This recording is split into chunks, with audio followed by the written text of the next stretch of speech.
Sit back and relax, because you're about to witness how the world's wealthiest minds rose to the top. Not just with money, but with genius, risk, and sometimes a touch of madness. This isn't a race for riches, it's a story of vision. Let's begin.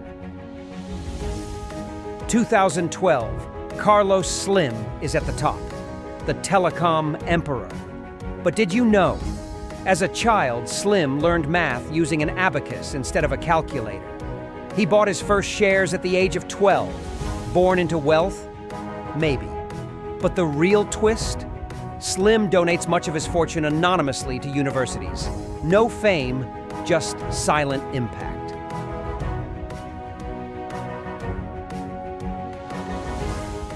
You know Bill Gates.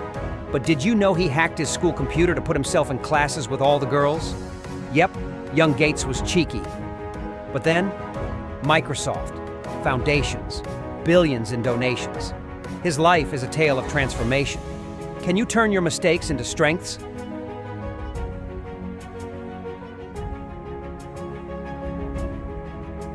Years go by, and Jeff Bezos enters the stage. Founder of Amazon, spotted in 2014 during a fire drill, sitting on a tiny plastic chair in his office while Amazon stock was skyrocketing. The richest man on earth on a plastic chair. Bezos believed frugality is power. In the early days, Amazon servers ran on desks made from second-hand doors. Yes, literal doors. Bezos was so committed to cutting costs, he'd say, "Let's earn before we spend." Would you make that kind of sacrifice?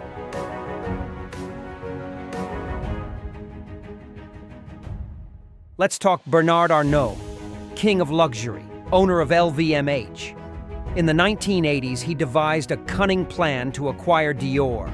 He split a company he bought with government help, keeping Dior for himself. The French called it a fashion coup. And there's more. Arnault begins every morning with classical music. Not a pianist, but every note is strategic. They say he reads business like a symphony. Do you think music could be a strategy in business?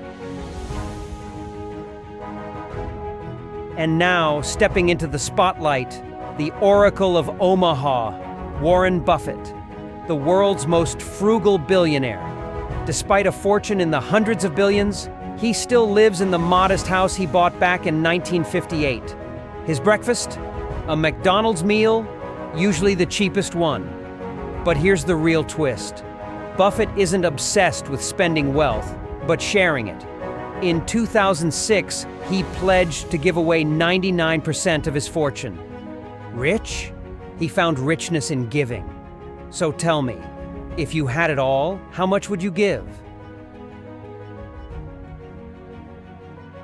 Then came Elon Musk. His life? Basically a movie.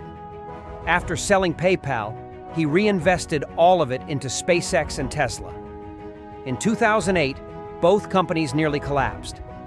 In the same week, he launched a rocket and released the Tesla Model S. And guess what? He was renting his home. A billionaire, yet nearly broke. People said he was showing off. He ignored them. On the edge of total loss, he made history. Could you risk everything you have like that? As we approach recent years, fortunes get shaky. Musk one day, Arnault the next. In 2021, Musk loses $25 billion overnight. Why? A tweet. Tesla stock price is too high. He made his own company drop in value. Legendary. By 2025, wealth isn't what it used to be. Forget oil, cars, real estate. Now it's AI, space, renewables. Today's richest don't just have money, they have ideas. Young people dream of becoming millionaires not through banks, but by writing code.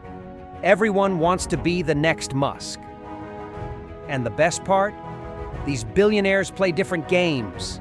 Some launch rockets, others clean oceans, some build schools in Africa, some plan colonies on Mars. Wealth isn't just in the wallet now, it's in vision, influence, and ideas. Now, it's your turn. When will you take the first step toward your dream? Drop it in the comments.